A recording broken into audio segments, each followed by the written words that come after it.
Ladies and gentlemen, dear faculty and students, I am honored to welcome you this evening to our panel on Google, technology, and the future of the music industry.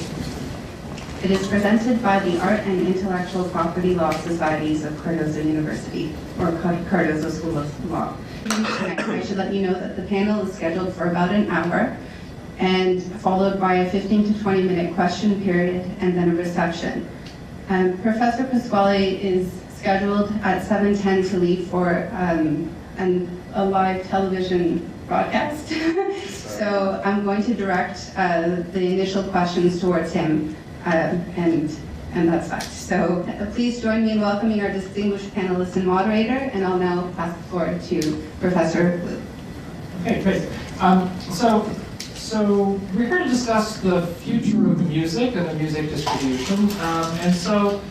Before we go to the future, I wanted to take a moment and at least talk about the present, and maybe we'll also talk about the past a little bit as well. So I want to start off with our panelists and just have them say a little bit about where they think we are now in terms of the distribution of music, and what's wrong with it. In other words, why can't we just stick with the status quo and decide that the world that we live in which we have iTunes, in which we have lawsuits against file shares, that all of this stuff is just the sort of the equilibrium that the system will just stay in for a while. So what's wrong or potentially unstable about the world that we live in right now? So I want to start with Mr. Griffin on this. Well, first of all, I want to say that I think it's not about music. I'm embarrassed. I do work in the music industry, so I have a lot to be embarrassed about, but music is simply the canary in the mine. Music comes first. Why does music come first? Because the Red Book audio spec for music on a CD permits the dumping of the digits directly to a drive. Video discs don't do that, and they have a lot more digits, so they didn't come first. And books don't have an RS-232 jack on them to dump digits out. And so really, with all of the different formats that are available, we're focused on music. But let's be clear, when we talk about how you might get the next album from Courtney Love or Guns N' Roses or whomever, it's kind of embarrassing because what we really are thinking about is, how's a doctor in Boston going to listen to the heartbeat of a baby in Africa? How are people going to share scholarly research? But we have to go through music to get there. Music is the canary in the mine. And so it's a little bit embarrassing to discuss music when it's really a front for so many other deeply important issues. And so then the question, I need to take it straight on, is what's wrong with now? What's the problem? And I'll be frank about it. I'll say that it's become voluntary to pay for music, and media, and knowledge, and culture, and innovation, and anything that remotely represents creativity. And you might say, well, no problem, it's voluntary, but this is the kind of voluntary where you get what you want anyway.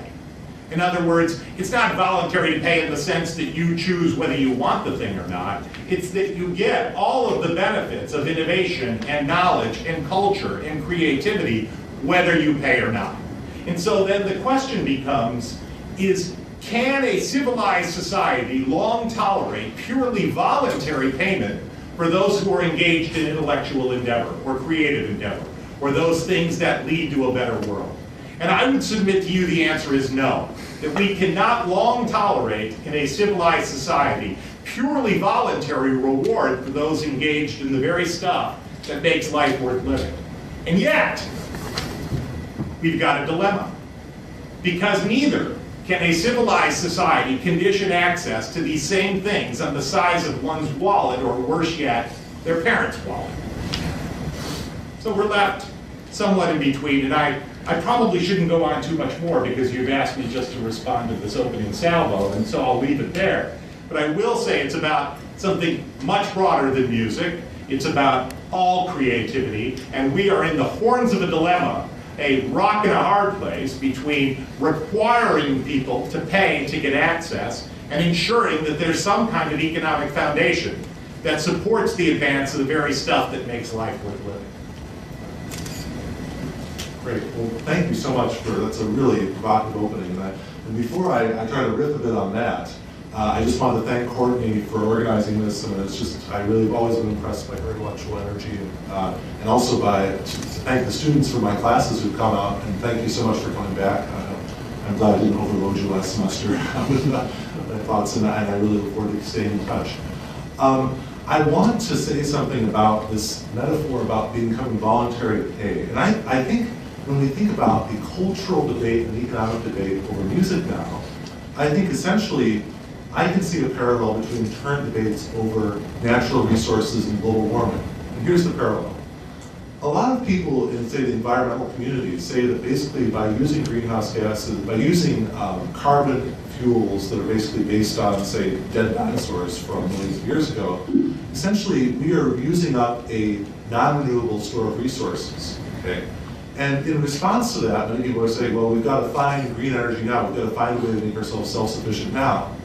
But there are people on the other side, many libertarian thinkers, who say, oh, give me a break. You know, let's not try to cut back, let's not try to conserve what we have. Let's just wait for new technology to find better ways to do things so they don't pollute.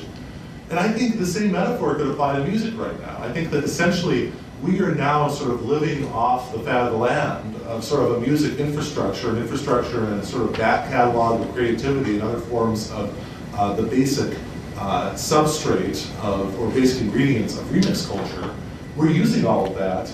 And the question is, you know, is that stuff like non-renewable resources that will eventually run out? Or, and should we be trying to figure out a way to conserve and to cultivate and curate what we already have and the systems we already have of gatekeeping, of music creation, of music training, of sort of producing culture? Or are we going to count on technology to create something radically new and different? And I think you see that divide continually throughout the content industries. You know, divided between, I think, techno-utopians, and also a divide between those who want to conserve, say, existing ways of paying people for content. And my own work sort of reflected, I think, a shift from, I was originally more of a techno-utopian to becoming more of a conservationist. And it could just be due to more gray hair, but here's sort of my logic for that shift. The first piece I wrote in this area is called Beyond Napster, Using Antitrust Law to Advance and Enhance Online Music Distribution. And my idea in that piece was a co-authored piece written in 2001. The motivating factor behind that piece was an idea of the recording industry as this dangerous cartel. I thought of the recording industry when I was writing that as a scary group of oligopolistic companies that were trying to choke down access to culture and were trying to sue grandma and do all these bad things. And I talked about using antitrust law, me and my co-authors talked about using antitrust law in order to effectively try to force these industries to be more open, to have more fair pricing practices, do all sorts of things, okay? Now fast forward 8 years, 9 years, where's the antitrust problem? Google, right? The antitrust problem is in the intermediary. It's in the person, the entity that is trying to sort of act as the gatekeeper between us and forms of culture. Right now it's Google Book Search, but you're going to see these types of combinations throughout our economy. You're going to see Google and book rights registry with Book Search. You see Apple iTunes and the major record labels in music. You see the current Comcast NBC deal. And all of these deals, I think, are raising very interesting questions. The question, for me, the primary question being, are we going to shift to a world in which essentially compensation for content is fundamentally intermediated by large private companies that are somewhat duopolistic, monopolistic, whatever the cast may be? Or are we going to try to form some alternatives that will, say, create other forms of supporting the arts, forms of supporting culture? And so I hope in the rest of my comments tonight, I'm going to talk about broader strategies of cultural policy. They're going to try to make sure that we have some infrastructure for supporting creativity in the field. Good. Okay. So if the present is broken, then, and if that's the agreement, can we do better? And if so, what does that look like? So I want to hear from Mr. Sure, we've done better. And history is a great guide here. I mean, I think one of the most interesting things that I can offer you is the suggestion that it's really old people we need to be talking to, not young people, at least at the moment. Because, you know, acoustic becoming electric was far more savage than electric becoming digital. You know, those of us in this room, we think, wow, we're special. We're living through this amazing time and so forth. And it just does seem amazing, doesn't it? You know, it's something like 3,000 or 4,000 days of dot-com fever. If you add them all up, that's all it is. And I would say that the real time of change was when electricity spread around the world. And I'd say it's analogous to our current circumstance. And I would say that because electricity had the effect of liberating content in ways that I think to be alive today isn't even comparable. And I say that because can you imagine controlling all of your work with your feet?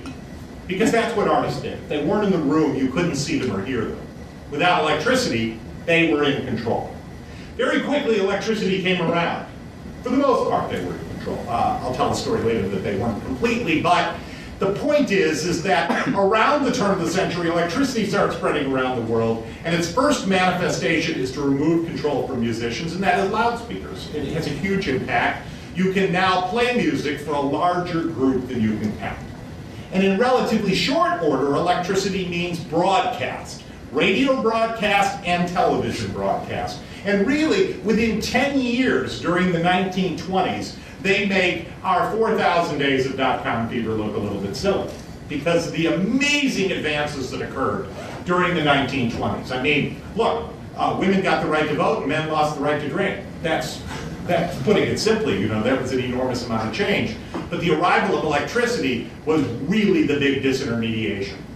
And the way we dealt with that disintermediation is roughly the way we're going to deal with this disintermediation. And I say that in a predictive fashion, saying that I think I'm going to make a case that our response to this loss of actual control over music and media and knowledge and creativity products, the response is a move towards actuarial licensing or a service concept that is different than product. So I'm not going to defend the way things are done. I'm not going to defend that music should be a product. I'm not going to defend that we should be even selling discrete tracks. You know, I think that if you go back to 1847, there's a composer who's in Paris at the time, and he goes to the Ambassador's restaurant on the Champs-Élysées in Paris, and this composer hears his music being played by the orchestra, but without any permission from him, or payment for that matter. And so he leaves the restaurant without paying for his meal. This composer was named Bourget. And Bourget was very cognizant of his friend Victor Hugo and his other friend Henri de Balzac, who recently had a law passed in Paris that said that you couldn't read the works of authors aloud in public without their permission. And really, Bourget thought that this was straight on point. And so when he appeared before the judge, he said, look, you know, this is what happened. The judge says, I don't care, you got to pay for your meal. But he says to the restaurant, you have to pay for the music, and turns to Bourget and says, so how are you going to get paid? Do you expect to go to every restaurant or every place where someone wants to use your music and get paid? And he realizes with Hugo and de Balzac that that's not practical, so they form the first actuarial licensing consortium in Paris. And it exists to this day. And in fact, there are now over 150 of these organizations worldwide that collect for the use of music in a service construct that is actuarial. And so, if you wish to play music here at the Cardozo Auditorium, you can be covered by a blanket license from ASCAP, BMI, and CSAC, and then do as you wish. And so we have ways of monetizing anarchy and freedom and a loss of control without ending that loss of control or that anarchy. And that to me is key. Because I believe that the answer is to attack the motive for piracy, not its mechanism. I believe that that is relatively easily done with service constructs, but that we will never solve this problem by treating this content as product and subjecting it to control. So I will stop there for the moment, and we will move on and keep our exchanges sharp. So maybe I want to interject something here, right? So is the proposal here that we should set up something, let's call it the music rights registry, and to which all music, through which all music will then be licensed, and let's suppose, I don't know, let's make Google the one in charge of this. Is there a problem with this? I'll say it's already been done. Right. I really want us to take notice that you can own a restaurant and play any music you want. You don't need to go license with individual people. You can own a radio station, a television station, a cable station, a hotel lobby, a law school, you name it. We've already got blanket licensing in effect, and we need only now transition this to downloads or to the master recordings, and we've done that, by the way, with Sound Exchange. So if you wish to open a webcast station, when you go back to your apartment tonight, you can do it, and you're not in breach of any law. You need only drop an email to Sound Exchange, and you'll have a license. You're considered licensed, by the way, the minute you ask. And then you can use even the works of the Beatles, who've never licensed their works for digital use, and yet you can use them. So we have this now. We need only transition. Okay, so here's my question for Professor Pasquale, right? So the question is there anything we should be worried about here? Is this in this world in which we've got private entities doing this kind of collective licensing, is there anything that we should be worried about, and if so, what is it? Yeah, I think that there is, and I think that my response would be, I guess, and here again, I guess there's a transition in my thought, which is, a few years ago, I was really smitten with Terry Fisher's book, Promises to Keep, which essentially... A friend of mine, we absolutely agree, and that book is terrific. And it lays out that solution, because he started a company called NOAC right after he wrote the book, and it's funded by Harvard, and it's dedicated to just this kind of licensing. So, I mean, it is a great book. It's a very impressive book. I mean, one of the figures that you get out of that book is, as of, I believe, 2004, if you did a $6 per month tax on all 34 million households that had broadband access, that would cover the entire revenues of the music and movie industry. Something like that. It's not that high. Would grow, yeah. So that's a pretty amazing statistic, right? But what's striking, though, is I've tried to teach that book a few years.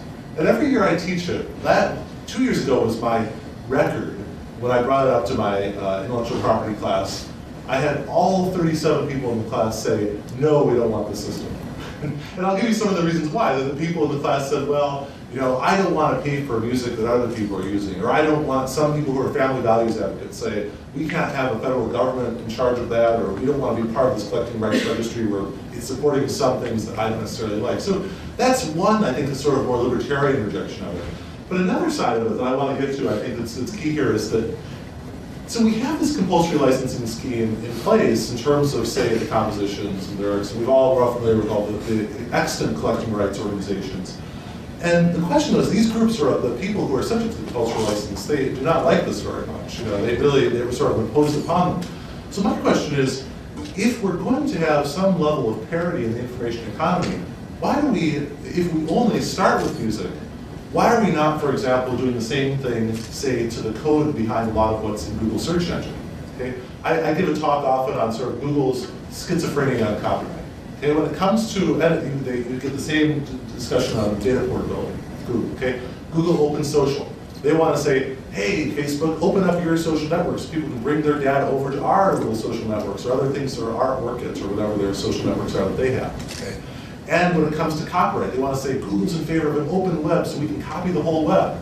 Okay? We want to make sure of that. And I just taught that today in my copyright class, the sort of the Field versus Google decision, which saw a sort of implied license of Google to copy the web. Problem is, though, let's say if I go to Google and I go, I really think we need competition in the search market, and let me pay you a compulsory license to get the code at the core of the Google search algorithm. So the problem I have is that I believe that unless you're prepared for a across-the-board socialization of the digital economy, which I kind of am, but I know it's kind of unrealistic, unless you're prepared for a sort of across-the-board sort of more compulsory license approach, if you do it piecemeal, you're basically going to be sticking it to the music industry, forcing upon them some type of government-set levy or government-set sort of payment. Akin to, say, Medicare in the health industry. Doctors are paid far less by Medicare than they are by private insurers. Okay? So you force that onto them. But then if simultaneously you have the information industries able to use their code and not to have to pay the compulsory license and not to be subject to the same competition and openness, then they thrive versus, say, the concert industries. And that would be my word, I guess. Yeah, I don't support the compulsory notion. And by the way, it's worth pointing out, because this is often misunderstood, that the ASCAP, BMI, and CSAC music licenses for performance, they are voluntary and they are not compulsory. In other words, you get to decide whether you want to avail yourself. Yeah, but I get to decide whether to put my website on Google. If I want to be found, I've got to do that. No, right. If I want to be found, Yeah, I just wanted to observe initially that not all the music licenses are statutory and that they are compulsory only, for example, at Sound Exchange for webcasting. But that with the performance licenses, they are actually private licenses. And the owners like them. In other words, they form these groups, they run them. They are subject to consent decree. And so those issues of government regulation, I don't think the government should enforce this on people, or at least I'm not there yet. But I do think that it behooves rights holders to form collective organizations such that they make it faster, easier, and simpler to pay, in the hopes that someone will. And so the suggestion here is that at bare minimum, we need to try these things on a voluntary basis and determine if they require going to a statutory basis or that they be much larger. But I think we do very well when we collectively administer our rights such that it's easier for people to comply or to pay or to make use of them, because we have made it extraordinarily difficult. The music industry is an example of what no one else should do, i.e. sue people, engage in extraordinary efforts towards control. In fact, it's become a verb, right? You go RIAA on people. I read this somewhere. That there was another industry, I think it was the print industry, that was debating whether it should go RIAA on people. So it's become an example, I guess, of what you shouldn't do. But I do think that there is room for voluntary action in this area, and that is what I would defend, not so much the government doing it. Although, if you go abroad, there is a much greater taste in Europe and in other places for the government administering these licenses. And in those places, the government is more involved in many cases.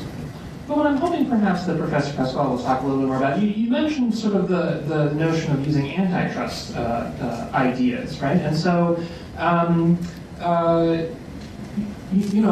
should we have antitrust type concerns about these kinds of voluntary organizations? So imagine, right, I mean, sort of the very large conglomeration of all copyright interests that are all being licensed all through a single intermediary, right? So, while of course there are the ASCII BMI examples, one could view them as being on the margins, at least to a certain extent. And so should we be concerned about the concentration of power that might result from that a strong collective action, even if it is voluntary and private as opposed to government? I begin to worry a bit that antitrust law seems to be popping up in all the wrong places sometimes. And so I guess one example I gave comes to our broader concern of, say, the newspaper industry. Okay, so let's say, and I've heard in some contracts with the Kindle, that Amazon says via the Kindle to newspapers, you give us 67%, you get 33%. Okay? And to me, I think, you invented the device, okay? I mean, yes, you're an important company, and the device is wonderful in many ways, especially for the elderly to increase its visibility in the print.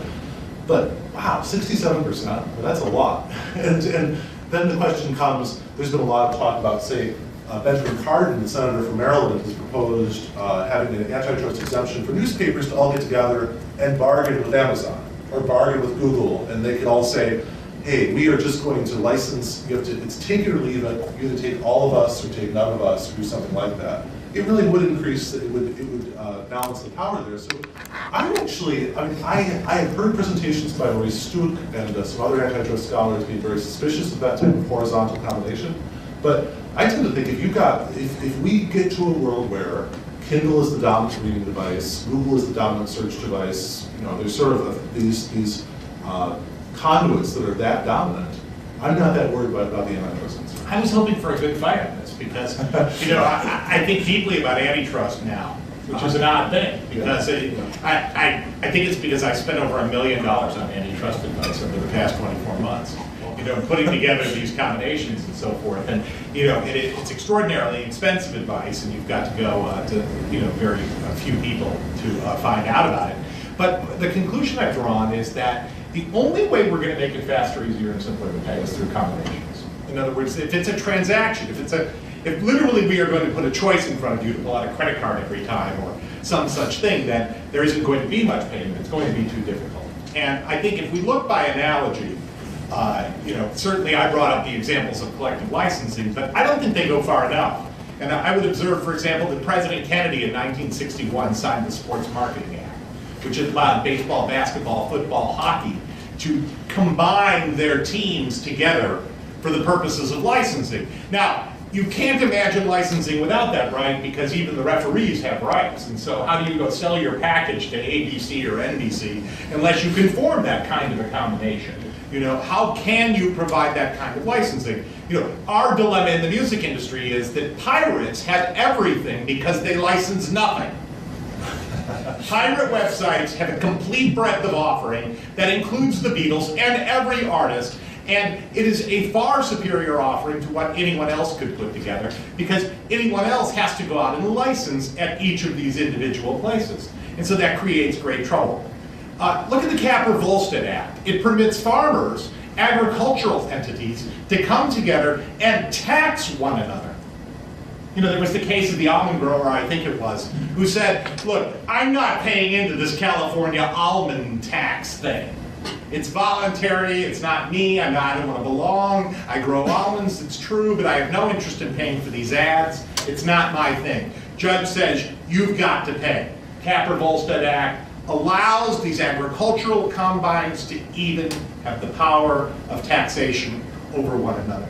And they need it. I mean, in order to, to run these ads for real Wisconsin cheese or for California almonds or Texas beef, they protect themselves by coming together into a combine.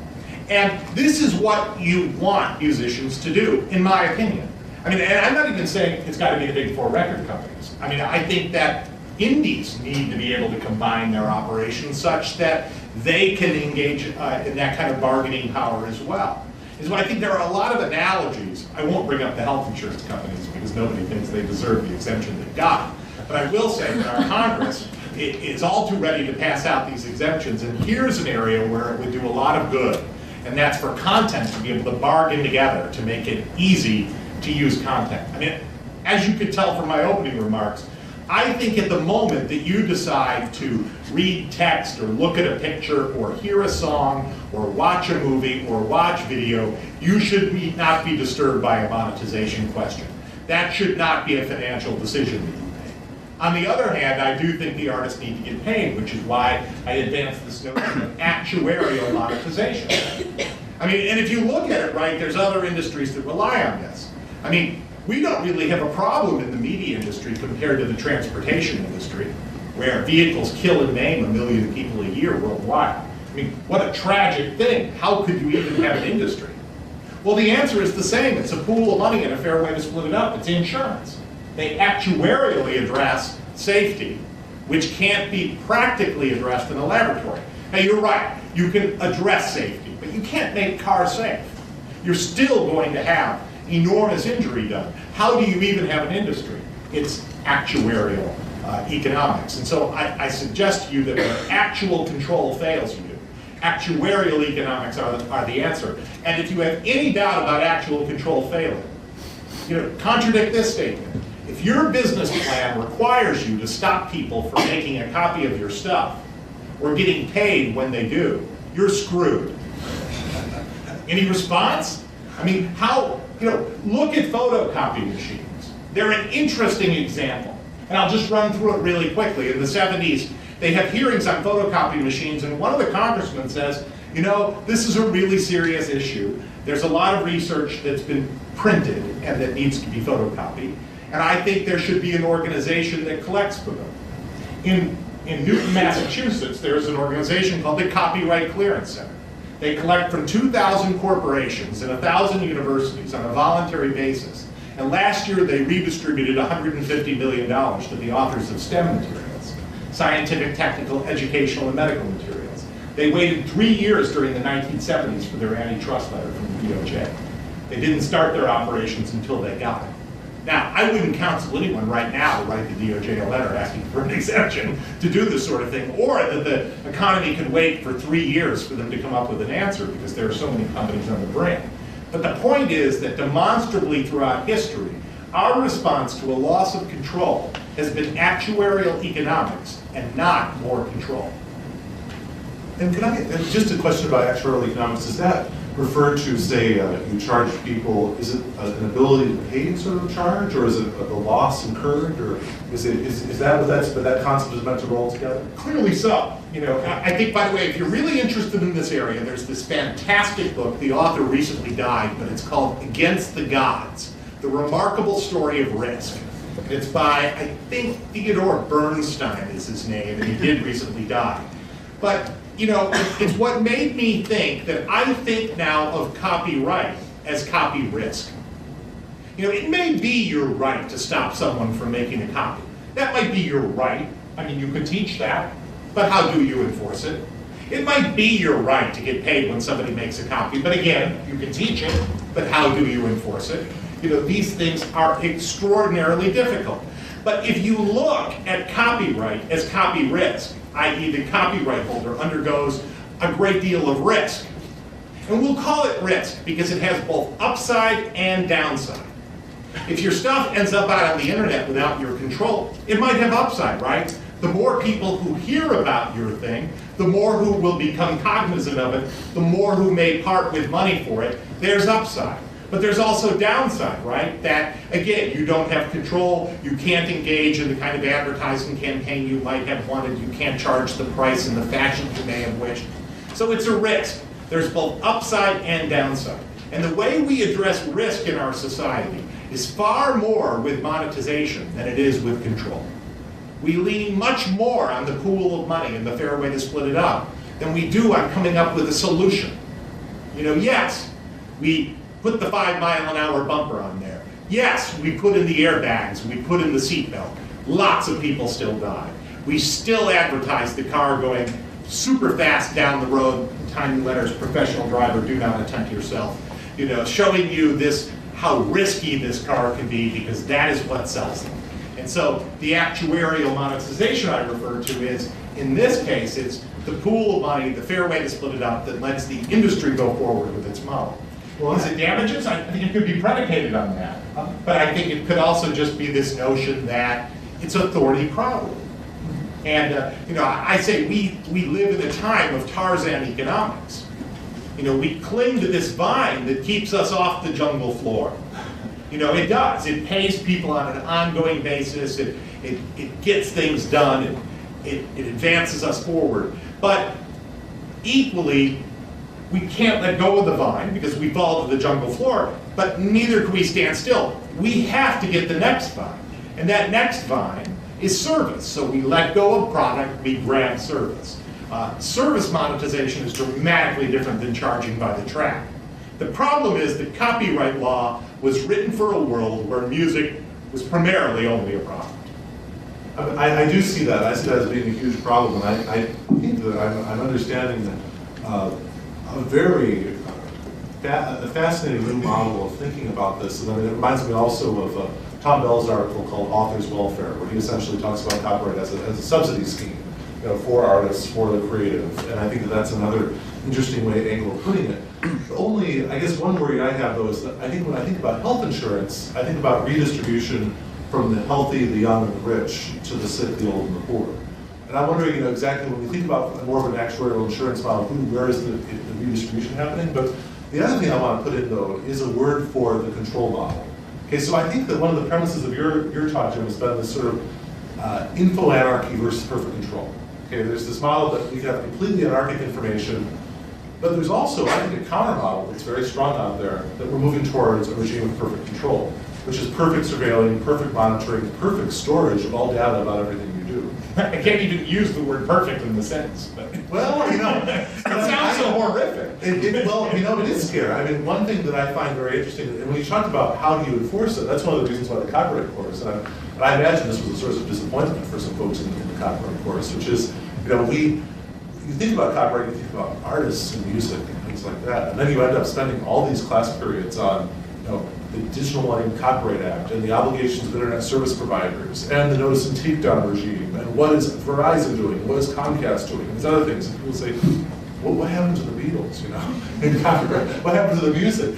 And I think that one thing that's interesting about that is that if you look at the way in which deep packet inspection is advancing, I mean, some scholars are saying that essentially there's this arms race between, say, information overload on the internet and technological methods of monitoring and keeping track of what people are doing. And so I agree, I'm scared of that world, of like the perfect control world. My privacy side is scared of that. But there's also a side of me that says, well, essentially, if you look at the sort of fusion of governmental and industry initiatives in so many areas, coming down to, say, homeland security, other things like that. I mean, no, in Bono's editorial on music on Christmas, I don't know if anyone saw Bono's editorial, he basically said, wow, we have perfect control of the internet to stop terrorism and to stop various forms of obscenity. Yeah, and child porn. He said, we have perfect control of that. Let's use that for music. Okay? And a lot of people, I mean, on the free culture side of the net said, oh my God, Bono's gone crazy, you know? But I think it's actually an interesting idea, and I think it's actually a lot of pressure. If you look at what the Department of Homeland Security and other agencies are doing, which are pushing us towards, and look at the Google NSA collaboration. Okay, Google and the National Security Agency are together. So I think the perfect world of perfect control is within our grasp if we want to go there. So all that I'm saying is I don't want to go there, but I think you can't sort of make the actuarial argument purely on the basis of technological determinism. There has to be something more, sort of a normative picture of it that's attractive and not just sort of technologically deterministic calculation. Yeah, I mean, obviously, I think it's horrific. You know, the notion that we would control the movement of information to such a great degree. I mean, it is a truly monstrous notion, if you ask me. But you know, but I think that the key to avoiding it is to know that there are alternatives, that we have an actuarial alternative, and so I think that's absolutely critical to make clear that there are alternatives. Now, I will submit to you the problem is Malthus's. It's like Malthus. It's the idea that content grows geometrically, whereas our ability to control it grows arithmetically, and so content will always outstrip the government's ability to control it.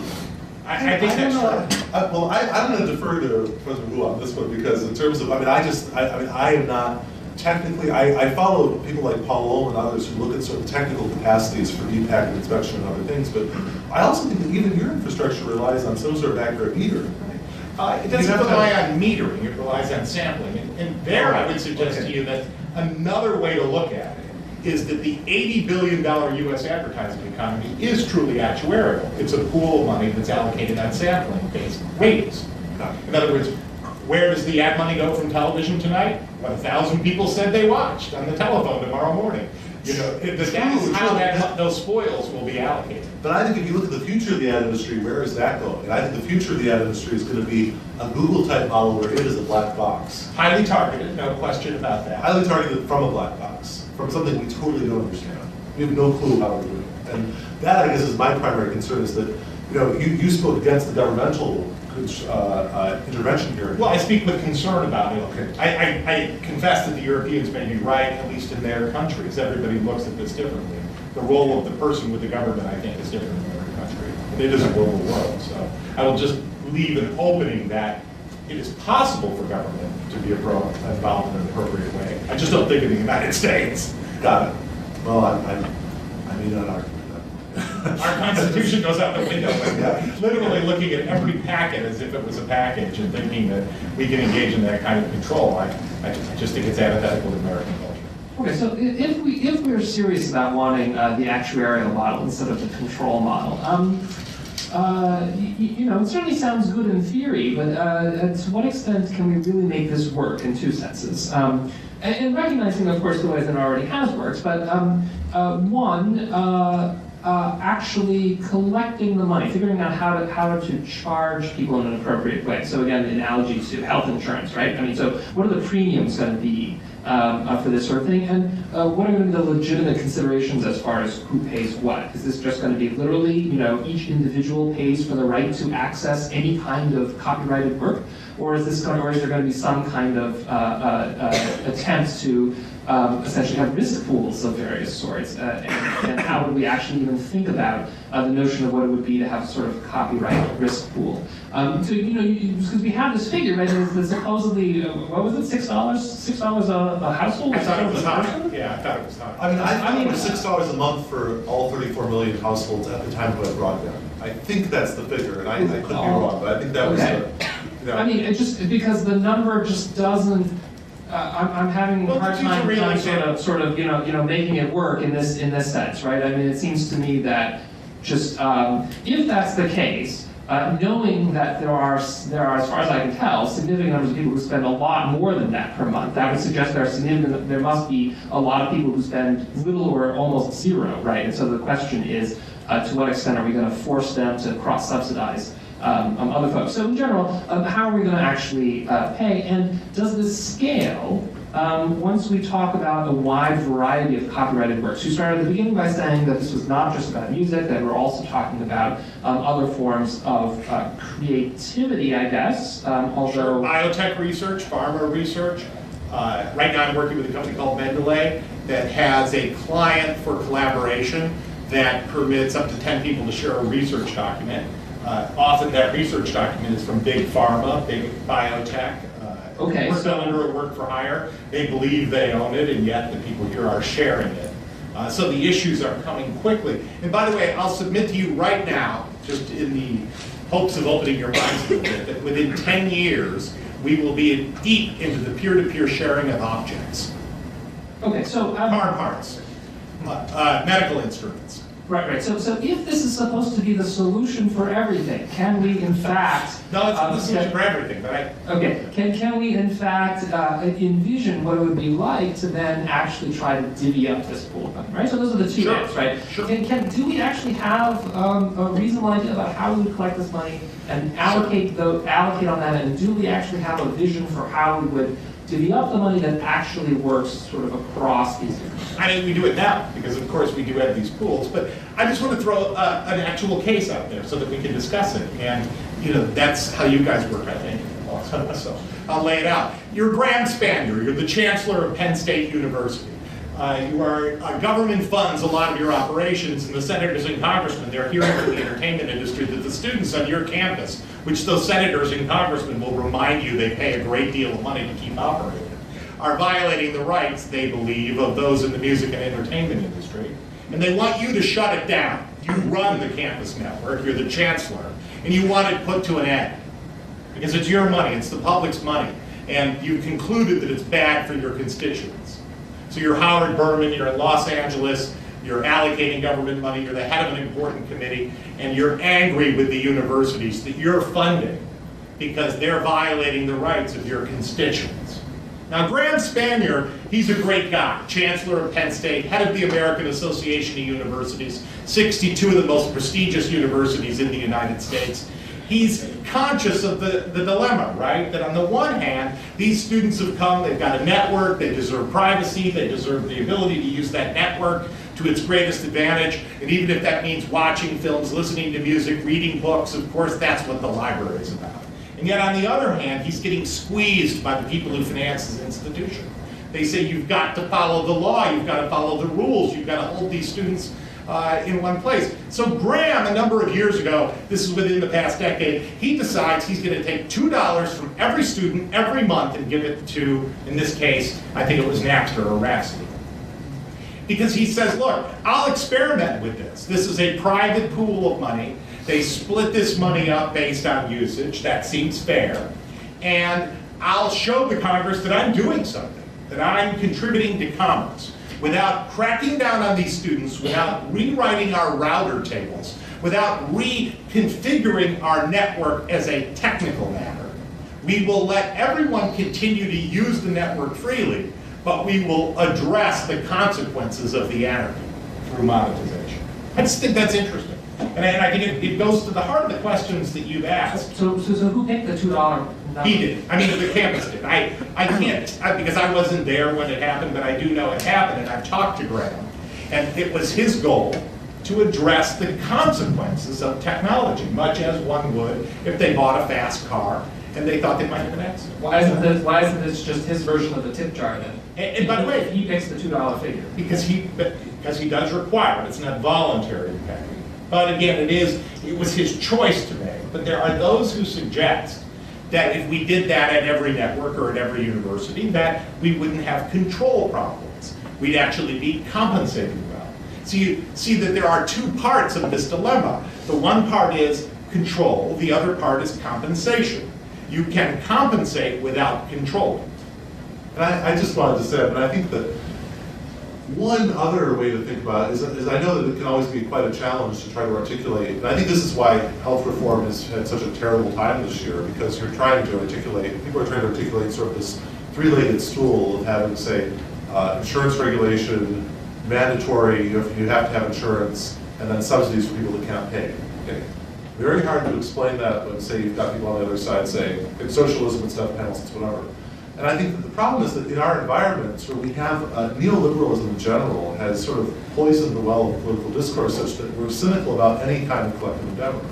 And I think that this is a type of collective endeavor, and I think, let's think about where the reductio ad absurdum is. The reducto ad absurdum is a town in California recently which is charging $49 a year for 911 calls. Okay? So you can say, you can get 911 access, and imagine if we just start disintegrating the entire state, I really don't want to pay for B-1 bombers, but I'll pay for, say, Coast Guard patrol in my part of Florida or something. And I think that part of the, collective imagination that I'm really heartened by in terms of what Jim is saying is sort of new modes of collaboration that will support creativity. The proviso I'd add to that, though, and this is based on a talk I gave at this conference of libraries in April, was we were talking about Google Book Search as a model of sort of collaboration between, say, an intermediary and the book rights registry. And you can add in collecting rights registries, all sorts of registries.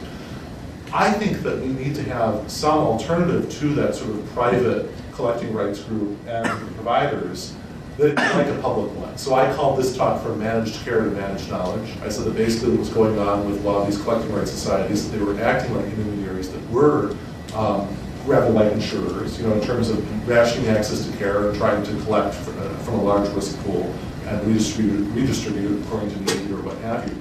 But I think that the other side of it is that you might need something like a Medicare for music, a Medicare for books, some type of public alternative there that's also out there that would be, say, for people that just for whatever reason can't pay into the system or won't pay or what have you, there's some public alternative there, like the public option of healthcare debate. I know that kind of died off, but I think that it is important when we have these sort of private entities as we middlemen to have something like that.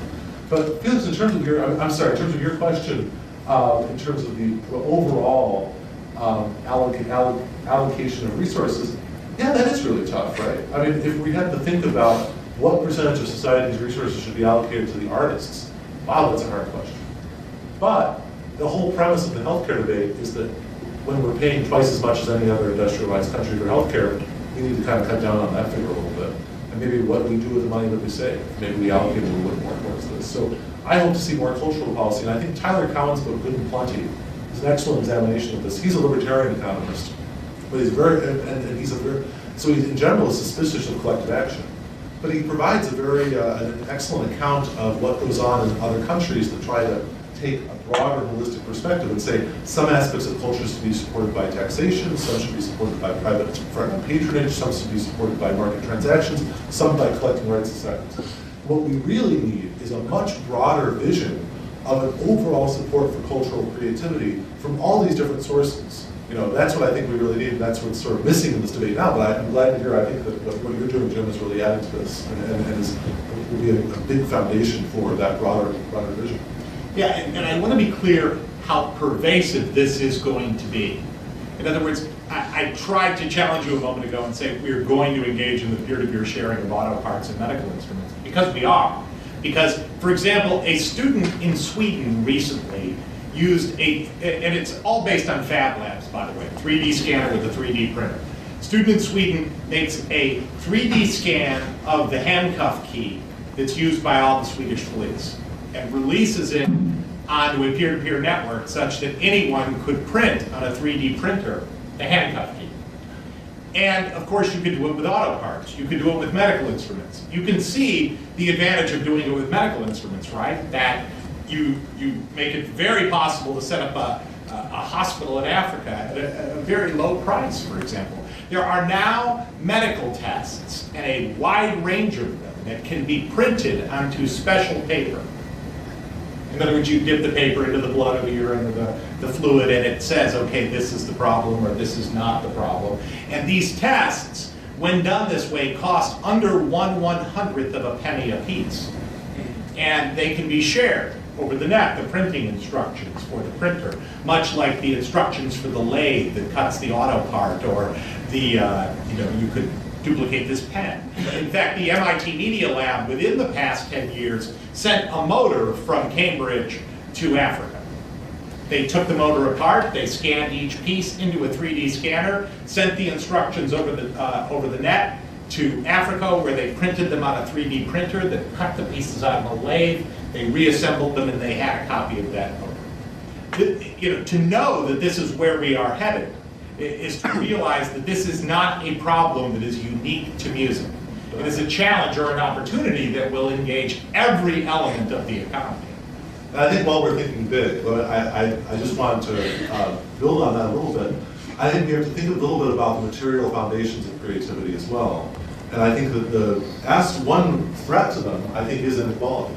I think that if you look at sort of the allocation of, say, the surplus from society, the reason why we have people who are able to do these things, do these incredible things, is because there is something of a surplus in much of the developed world. We have to wonder exactly, in a world where inequality is increasing so much, where essentially so many of the gains from sort of innovation and technology are going to not the top 1%, the top 0.1%, the top 0.001%. And I've got the graphs I can send to anyone who's interested in this, and it's quite striking. That's going to deprive a lot of people of their material foundation to engage in this creativity. So I think we've got to think about that as well. But I do agree with you in terms of these economic shifts. I mean, Cory Doctorow's book, Makers, really anticipates a lot of this. I highly recommend it to everybody in the audience. And if I could have one other reading recommendation, it's Bob Garfield's book, The Chaos Scenario. I think you put together Cory Doctorow's Makers and Bob Garfield's The Chaos Scenario together, it's about a much larger series of economic shifts that we're going to have to grapple with, and that basic commodity economics, free market economics, just it doesn't have the tools for. I think that's the place where we're right near the point where you're leaving, and it's fair to sum up and to say that I think one of the places where we absolutely agree and have arrived at is that we need to equalize to some degree access to knowledge and creativity. As a society, we believe, I think we could all agree if I said that any child should be able to read any book or watch any movie or hear any song or see any piece of age-appropriate video. I think we could agree on that was Eleanor Roosevelt's dream, right, with libraries. I think we believe in equalizing access to knowledge. And yet at the same time, we agree on compensating, incenting the very work that leads to that knowledge. In other words, we won't get a lot more of it if we don't pay for it. I mean, I do agree people will still make music, they will still write books, but we will not get the quality of books or the quality of music or the quality of medical research, etc., if we don't allocate society's resources towards compensation. And the closest we can come, I think, short of government control, are these kinds of private pools that make it possible to monetize anarchy without working to end that anarchy, because that, I think, is truly horrific, is in many ways stopping the net, right? Government telling you how to write your router table. You can't include this website. You have to exclude this. That, I think, is the most horrific of the possibilities. The control scenario you laid out, because there we don't even know what the truth is, because we don't have a free exchange of ideas, because some places have been embargoed by the government. Yeah. And perhaps merely because they challenge existing medical or big corporations who have car parts to protect or medical interests to protect. So everything we're doing with music now, just ignore that it's about music. That was a nice day for you, as I think somebody said early on. This is a bit of revenge that you get to have in the music industry. It's a brief respite before we have to confront it in every element of the economy. Okay, I think with that we'll open to questions. Yes, we're just going to go into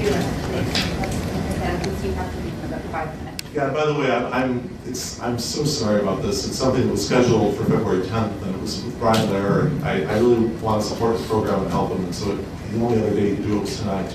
But it's on live tonight. If anyone's interested in it, I'll just send word around. It's on actually similar topics. It's a topic called digital labor and digital sweatshops that I'll be talking about on this show tonight. So he's a great radio personality. And also, if anyone wants to continue the conversation, please let me know. Email me, call me, I'm here. I'd love to. I'll put it on YouTube and you can watch it afterwards. Oh, great. Thanks. Do you want to answer any questions before you leave? Because I know you're leaving in 5 minutes. So if anyone, I'm going to open the floor. If anyone has any questions for Professor Pasquale before he leaves. Well, I've got a general point. First, when you talked about the number of broadband connections, I believe the Pew Report said 77 million is so it's it might have gone down to in what in America. In the US. In your thing about in the 20s it went to mass we went to mass media. So, I mean, the principle of the internet is the end-to-end principle. You know, people can communicate with each other, and the success of Google and things like this is in putting together people so that they can find each other. And so, I mean, you ask, you know, for the return to collectivity, but isn't, you know, the whole thing, you know, the thing that what happened in the 20s and what happens now is the fact that there is this individual communication, that's the change now. So what you have to have is really a good system of putting together the user and the rights holder. And whether there's going to be, you know, a technical solution or a reform of copyright law, you know, you're coming up with a third solution of the actuarial solution. But surely it's really going to be some easy, workable form of putting those people together and having some mechanism of them, you know, interacting. So something like a form of tagging of material, and say, you know, that copyright law reform to say that you have to have something like an API that goes with when you create anything, that creates a technical interface that people can just plug a button and play you, and other people can make into things that work between the two systems. Do you understand where I'm getting at? I do, and I think okay, this should be called sort of a transclusionist revival of the 1909 Act. And the term transclusion refers to sort of putting in some type of unique identifier or some sort of identifier, so that, let's say that I copy something in the New York Times into my blog, and let's say that I get, I don't know, $1,000 a year from the blog. Then maybe some tiny portion of, if my New York Times quotes are, say, 10% of my blog, maybe 5% of my revenue or something goes to the New York Times. You could make this effortless. You could, if you had good enough technology, to effortless by transcluding unique identification data into that would run with the content. And I think that's where I think that would be, say, a revival that is not the Secure Digital Music Initiative, but at least something along, you know. I'll say further that if you then tag that material on your blog and someone else copies it to someone else and puts it on their blog, then maybe you could even get paid a little bit of that proportion, and they could get sort of down the line. It's almost the dream of Amway. You know? Yes, it's like it's like an Amway kind of system. It would be a good Amway, right? It would be a good sort of scheme where essentially, you know, you would, because there are bloggers that really drive the discussion in the blogosphere, and they get quoted everywhere, and I'd love to see them get support for that. Yeah, I gotta say, I hate registration of any kind for creative people. I don't think they should be required to go to a window and register their stuff. But fortunately, technology says that whatever the stuff is they create, and it has its own fingerprint, so they don't have to register it. You know, I think that we try to make things work the way we wish they work, and it often holds back progress. And I'll just offer the quick example that I heard about recently, and I Googled it, so I'm guessing there's some truth in it because Wikipedia had a metric, for God's sake. So it was that there were red flag laws at the turn of the century. Have you ever heard of these? No. Vehicles, when vehicles came into existence, like in the late 1890s, they passed red flag laws throughout the world that required that any mechanical or electronic or conveyance, a vehicle, be preceded by a human being with a 10-foot flag, a 10-foot pole with a red flag on it. Because first of all, the idea was to reduce the machine to an organic object, because that's what they had been dealing with. And then the law required that upon seeing an animal or a human being in the road, that the person with the flag was to immediately disassemble the vehicle and to put it in the bushes until the people had passed. You know, and so it's humorous because we think, okay, what would work for us in our society? And let's handicap the new technology with that, registration, red flag, whatever. And I truly believe in a kind of, that we need to have this anarchy, that the net brings us a kind of anarchy, and that's a good thing, that's positive. And I think we should want to monetize that anarchy more than we should want to end it. I think it's good. Well, I thank you so much, and I hope that maybe we can schedule a follow-up lunch where I can talk to folks about, you know, people who have further interest, because I'm very sorry I have to run, but thank you again. Thanks for And I happily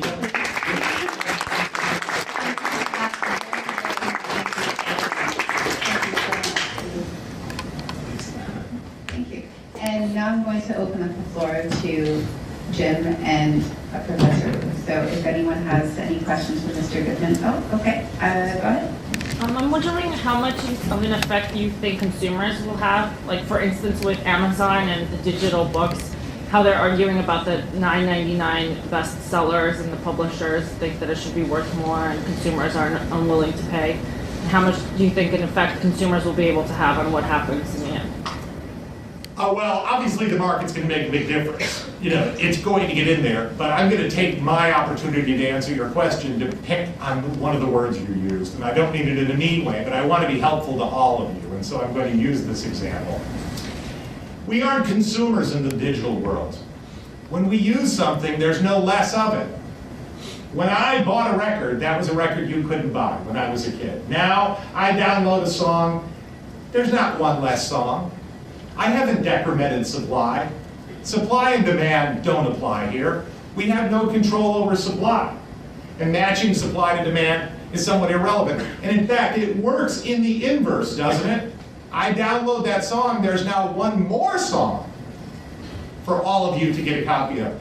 I want to be clear that thinking and rhetoric are tied together so deeply that when we think of people as consumers, we are deluded into thinking that we're in a product-based world, the same product-based world that we used to be in.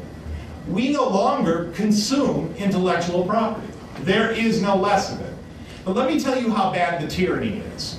And I'm going to do it in spite of the fact that it's somewhat crass, just because this is how I think about it. The word consumer, it really comes from the word consummate, which is basically to fuck you. That is our goal. It's to fuck you. It's to be done with you. It's to have you be done with us. We love Christmas time. You come up to the counter and give us $20 and we give you a box and you disappear and we never even found out your name.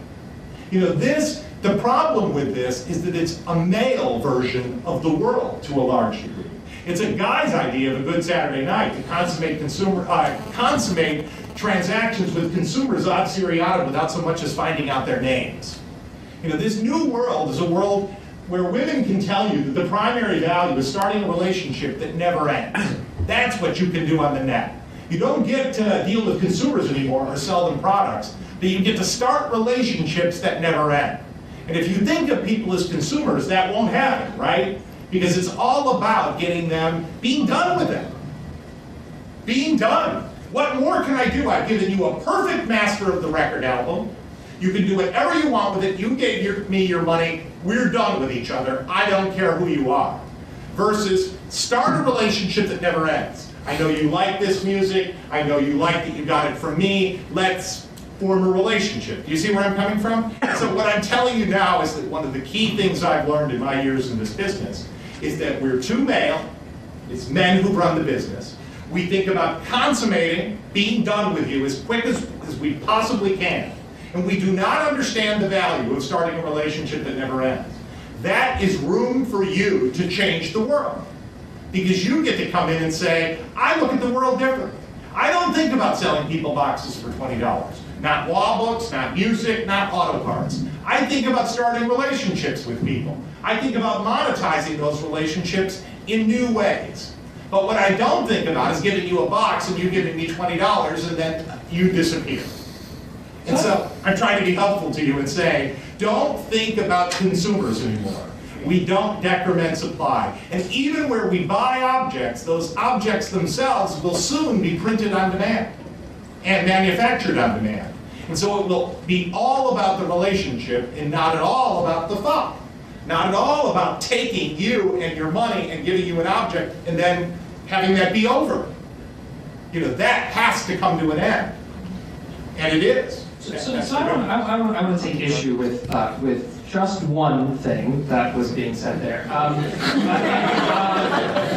And then along the way, you suggested that in this new world of the service rather than the product economy, it's not about supply and demand.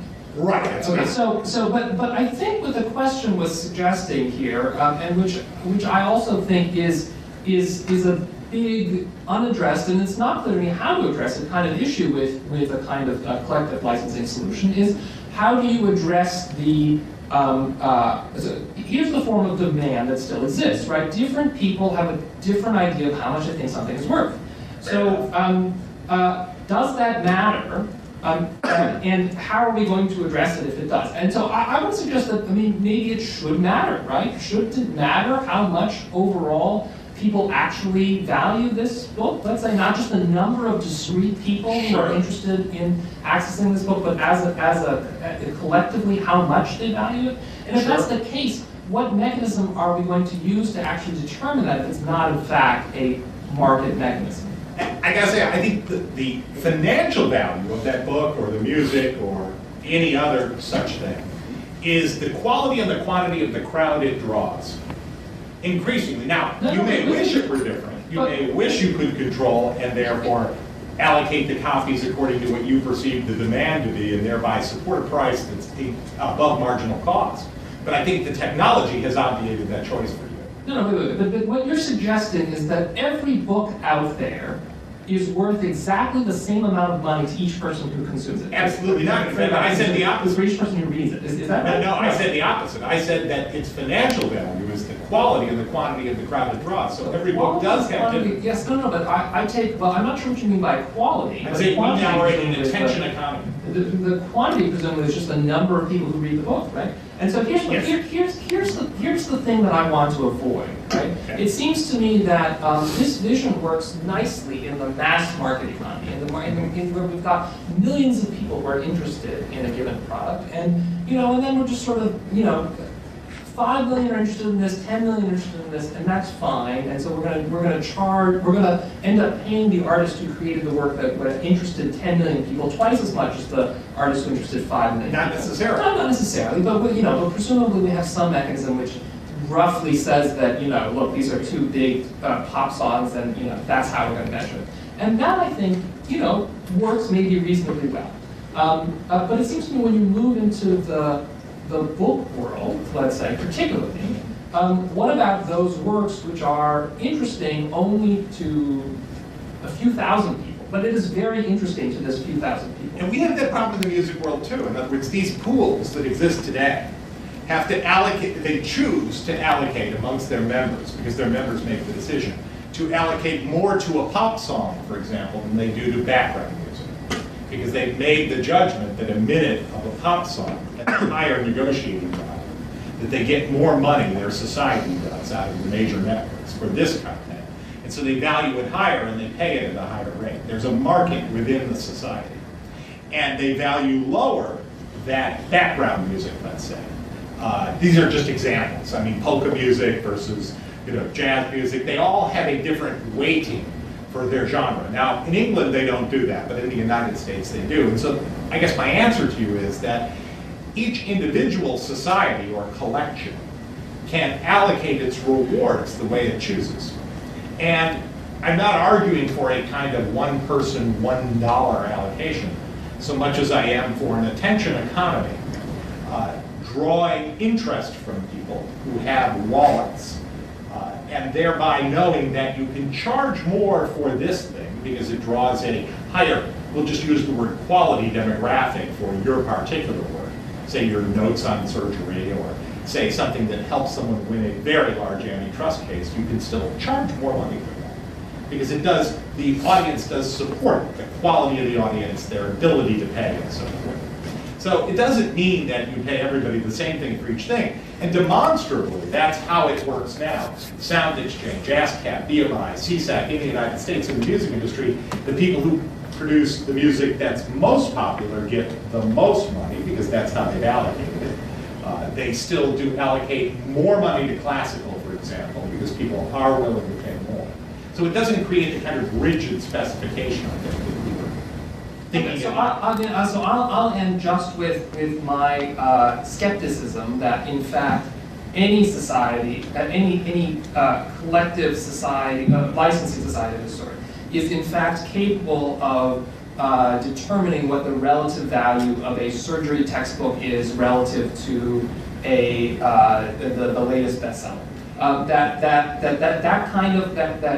kind of decisions that are being made in the music industry are not the sort of things which I think you can easily transform into these other arenas. And I'll admit, I mean, I'm happy to be proven wrong, but I'm at least at the moment somewhat skeptical. Its application in the STEM world with CCC, with scientific, technical, educational, medical materials, should give you some comfort, I will say, and because it's happening now, you know. And I will also say, and I think this will please you, that there should be choice of the society one belongs to, and that if you are displeased with your current allocations, you should be able to switch and form an association with others who are similarly situated, such that you can allocate according to that which is most attractive to you as an author.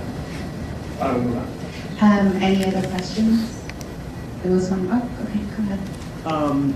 Maybe I'm getting this wrong, but you sort of suggested that if we do not figure out a new way to do this, if we keep it sort of restricted, that you will. And I understand it will work when we start to, you know, transform products in 3D and peer-to-peer. But isn't there sort of an inherent thing with the creative mediums that it will be produced no matter what, no matter the monetization of it, because there are artists who, I mean, there are lots of destitute artists who create for the sake of creating. Won't that always sort of persist? It's an interesting argument, you know. Yet everything about me says that it doesn't work that way, that the resources we allocate in society make a big difference on the quality and the quantity of what we get. You know, and this law school is an example. You know, it's a rude lesson in New York, right? You know, the size of your wallet and the amount of resources you allocate to things makes a dramatic difference in your experience in this city. If you go elsewhere, maybe those differences are, you know, tamped down a little bit. But, you know, I think that as a general proposition in our society, we have to accept that how we allocate our resources will have a dramatic impact on what we get. Now, you may be right that we'll still have all the great music, and that even if we didn't put as much money, by the way, you can make the argument better in medicine. You know, and actually, when I started, when I was really young, I was a teenager, my dad negotiated contracts for a living, and I said to him, you know, why is it that truck drivers make more than nurses? And he said, well, truck drivers, they walk off the job if you don't pay them. Nurses, they'll work no matter what. You know, and the same thing's true. If you go to a newspaper, the truck driver probably still makes more than most of the reporters. Why? Because the truck driver won't drive the truck if you don't pay him well. The reporter will keep doing what they do because they're doing it out of a matter of principle. Now, you know, there may be some of that argument there for you, but I think that in the main, we have to acknowledge that the way we allocate resources determines a lot about what we get out of that thing. And so for me, this stuff, it's very important to me that we continue to give it a solid financial foundation. So I just don't buy into the argument that if we pulled the money out, that it would be the same. I do buy the argument that people still make music, just like I believe that nurses would still be there even if they didn't get a paycheck. But I don't think it supports either, because I think we get better nurses, I think they're better rested, I think they can have families, I think they can pay their mortgage. You know, when people are in that condition, they can do better work. And I don't have to explain every nuance of it, just to say that when we throw resources at something, it generally turns out better than when we do not. And that we get what we deserve with the allocation of our resources in society. And if there's any sense of that that rings true to you, then it's a very serious problem. You know, I think it is. Thank you. And one, go ahead. I understand your advocation for kind of an actuarial or service model. I guess my question is, what impediments do you see in the law to making that happen, not only in the U.S., but also internationally? Antitrust is one of the biggest. In Canada and in Europe, there are not such serious antitrust concerns, or at least so I'm told by the people who are involved. But in the United States, we're very, very, we've got a trigger on this, and maybe we aren't thinking as rationally about it. But when people come together to set a price for a thing, I don't need to go any further in the sentence to tell you the concerns that are raised. And so, I would just give you the example of radio. We desire that the radio disc jockey can play any song they want when they want to play, or that the disc jockey in the club should be able to do that. We all want them to have that creative freedom. But we can't do it without combining, for the purposes of payment, every artist they might choose from, right? Because otherwise they could choose an artist that wasn't included. And so, you want everybody together in order to enable the freedom of using that thing. And so there are clearly antitrust problems that are there. The other impediment in the law is that generally these things are done better by statute than they are voluntarily, because then you do get everybody in and you don't have to go to 3 or 4 different societies. I mean, think about it. With 3 or 4 different societies per country, Europe means that if you want a license in Europe to use a piece of music, you've got to travel even more than you do in the United States. Imagine that in the United States you had to go to Gary, Indiana to license Indiana, and then go down to Kentucky, Frankfort, Kentucky, and then you'd have to go to 50 different states to do your licensing. That's what it's like in Europe today. So you want those Europeans to come together into a pan-European license. You like that America has all 50 states together. And then you want all of the creators in so that when you buy a license, it makes a difference and you can move on. So I would say primarily it's our notion of people not coming together to make it faster, easier, and simpler to pay because of the fear that when they do, the price goes too high. I think the way you deal with it, by the way, is with consent decrees. I mean, I think it's totally appropriate for, the way it works now is that there's a sitting judge here in New York who, if you have a rate dispute with ASCAP, BMI, well, not CSAC because they're not under consent decree, but you can just get yourself on the motion calendar for that judge and walk in and present your dispute, and that judge will order a solution. It's one of the reasons that even the people at ASCAP and BMI will tell you, the minute you drop a letter into the mailbox saying that you want a license from them, you're licensed. That's how easy it should be. And the only negative there is that you don't know the price yet. And you should know the price to put it into your spreadsheet in order to build a business. But it would be great if we could get to that point where anyone who wanted to work with music knew that they had the right to get the music and that roughly what the price would be and could build a business from it. Never is it so tragic as how our permission society has impacted the creation of creative works. That you really need permission in order to draw all of these things together. And so much of creative work is built on other creative work that in order to have progress in this area, we need a rational, faster, easier, simpler way to license creative stuff. And eventually that's going to go beyond what we call creative stuff right now. Car parts, like I said, any other number of other things are going to be impacted dramatically by this. Thank you. We have time for one other question. I know you've had your hand up for a while. I didn't know about the 3D printing for car parts and things, but that brings up a really interesting point with the separation between intellectual property and the actual product. I know most musicians and performers make most of their income from their live performances. It's a product that they put on, there's a certain number of seats that they have. It's going to be for a specific amount of time. There is a consumer still. Because there are security guards. They wouldn't be able to perform for Right. Absent security guards, It is a product, but it is a product. It's controlled. Right. For that specific moment to be able to do that, and the fact that the music industry exists the way that it does because there were corporations that were able to build music into a product by being able to turn it into a recording that they could sell. Mm-hmm. Artists weren't like that. It was artists that were traveling shows that did performances for people and actually made money based off of that. Everything else was kind of constructed. It was a question I had more because it feels like using this information that's available to us, that's so easy to get, seems right. And it seems like everything else is put on top of it to control and be able to give people the value of their creativity. But it seems like we're putting a lot of extra work into that. And I was wondering, because of the product of being able to build a car with a printer eventually, if that's just going to lower the cost of products to the point that it's all going to balance out, it's just kind of kicking the crap out of people right now in the music and print industry and things like that. Yeah, no, the problem is coming to a tangible world. I mean, these are just analogies, right, that we stretch to, but I mean, we'll have printers that print efficacious pharmaceuticals, right? I mean, clearly so. I mean, this is not that difficult.